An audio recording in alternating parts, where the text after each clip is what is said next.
Hi friends, this is Ashu foods. ఇవాళ కాకరకాయ ఫ్రైని ఎలా చేయాలో నేర్చుకుందాం. ముందుగా కాకరకాయ స్కిన్ని మొత్తం తీసేసి దాన్ని పీల్ చేసుకోవాలి. తర్వాత మేము చూపించే విధంగా మధ్యలో కట్ చేసి దాంట్లో ఉన్న సీడ్స్ని బయటికి తీసుకోవాలి.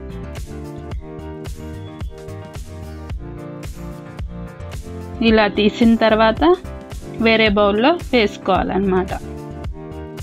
అన్నిటినీ అలా తీసుకోవాలి.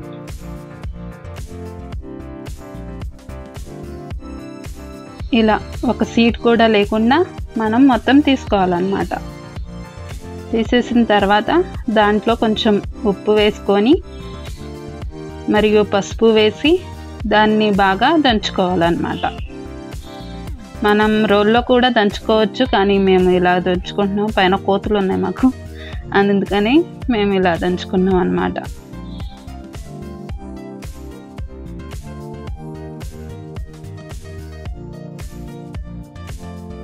ఇలా దంచిన తర్వాత దాన్ని చేత్తో బాగా కలపాలన్నమాట, ఇలాగ చూపించే విధంగా.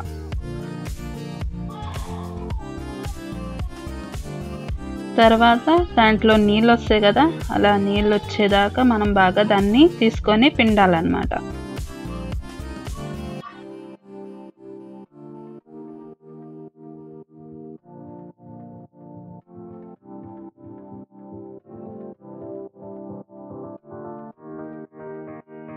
మొత్తం అయిపోయిన తర్వాత ఒక ప్లేట్లో తీసుకోవాలన్నమాట.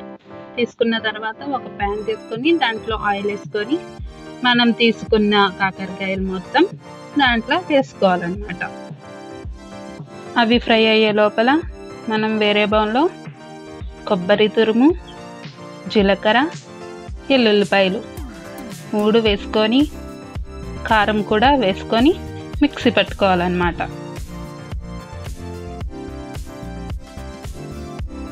మిక్సీ పట్టిన తర్వాత ఇలా వస్తుందన్నమాట. ఇలా మిక్సీ పట్టేసిన తర్వాత మనం ప్యాన్ మీద పెట్టుకున్న కాకరకాయని ఫ్రై చేస్తూ ఉండాలన్నమాట.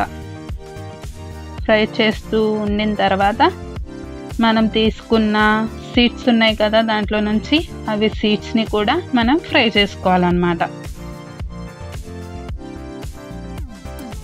కూడా ఫ్రై అయిన తర్వాత దాంట్లో శనగ్గింజలు వేసుకొని కొంచెం ఫ్రై చేసుకోవాలన్నమాట. తర్వాత దాంట్లో ఎండుమిరపకాయలు, తాలింపు గింజలు వేసుకొని బాగా ఫ్రై చేసుకోవాలన్నమాట. తర్వాత దాంట్లో కొంచెం కరివేపాకు కూడా వేసుకోవాలి. తర్వాత మనం మిక్సీ పట్టుకున్న రెసిపీని దాంట్లో వేసేసుకోవాలి. తీసుకున్న తర్వాత బాగా మిక్స్ చేయాలన్నమాట. మిక్స్ చేసిన తర్వాత కొంచెం తగినంత ఉప్పు వేసి దాంట్లో కొంచెం పసుపు వేసి బాగా మిక్స్ చేయాలన్నమాట.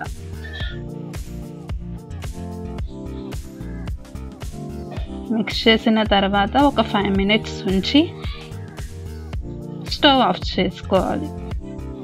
అంతే, మనం వేడి వేడి చేసిన కాకరకాయ ఫ్రై రెడీ.